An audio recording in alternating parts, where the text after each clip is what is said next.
ಕಾಪು ಜಮಾತೆ ಇಸ್ಲಾಮಿ ಹಿಂದ್ ಸಂಘಟನೆ ಕಾಪು ಘಟಕದ ವತಿಯಿಂದ ಕಾಪುವಿನಲ್ಲಿ ಇಸ್ಲಾಂ ಮತ್ತು ಮುಸ್ಲಿಮರನ್ನ ಅರಿಯಿರಿ ಮಾಧ್ಯಮ ಸಂವಾದ ಕಾರ್ಯಕ್ರಮ ನೆರವೇರಿತು. ಈ ಸಂದರ್ಭ ಮಾತನಾಡಿದ ಜಮಾತೆ ಇಸ್ಲಾಮಿ ಹಿಂದ್ ಕರ್ನಾಟಕ ರಾಜ್ಯ ಕಾರ್ಯದರ್ಶಿ ಮಹಮ್ಮದ್ ಕುಂಜಿ ಮಾತನಾಡಿ, ಧರ್ಮಗಳೆಂದರೆ ಮನುಷ್ಯನಿಗೆ ಬೆಳಕು ತೋರಿಸುವ ಮಾರ್ಗವಾಗಿದೆ. ಇಸ್ಲಾಂ ಅಂದರೆ ಅದು ಒಬ್ಬ ವ್ಯಕ್ತಿಯೊಂದಿಗೆ ಜೋಡಿಸಲ್ಪಟ್ಟ ಧರ್ಮವಲ್ಲ, ಆ ಧರ್ಮದ ಜೊತೆ ಜೋಡಿಸಲ್ಪಟ್ಟ ಆದರ್ಶವಾಗಿದೆ. ನಮ್ಮಲ್ಲಿನ ವೈವಿಧ್ಯದ ಬಗ್ಗೆ ಉತ್ತಮ ಚರ್ಚೆ ಸಂವಾದ ವಿಷಯ ಏನಿದೆ ಎಂದು ತಿಳಿಯುವ ಪ್ರಯತ್ನ ನಡೆದರೆ ಸಮಾಜಕ್ಕೆ ದೊಡ್ಡ ಕೊಡುಗೆ ನಾವೆಲ್ಲ ಸೇರಿ ಕೊಡಬಹುದು ಎಂದರು. ಧರ್ಮಗಳನ್ನು ಬೆಳಕು ಅಂತ ಹೇಳಲಾಗುತ್ತೆ. ಜಗತ್ತಿನಲ್ಲಿ ಧರ್ಮಗಳೆಂದರೆ ಬೆಳಕು ಅಂತ, ಮನುಷ್ಯನಿಗೆ ಬೆಳಕು ತೋರಿಸುವ ಮನುಷ್ಯನಿಗೆ ಅವನ ಬದುಕಿಗೆ ದಾರಿ ತೋರಿಸುವಂತಹ ಮಾರ್ಗಗಳು.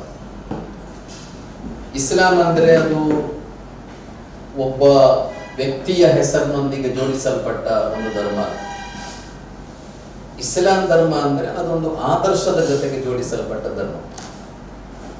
ಒಂದು ಐಡಿಯಾಲಜಿ, ಒಂದು ಆದರ್ಶ, ಒಂದು ವಿಚಾರದೊಂದಿಗೆ ಜೋಡಿಸಲ್ಪಟ್ಟಿದೆ. ಇಸ್ಲಾಂ ಎಂಬ ಪದದ ಅರ್ಥವೇ ಅನುಸರಣೆ ಅಂತ.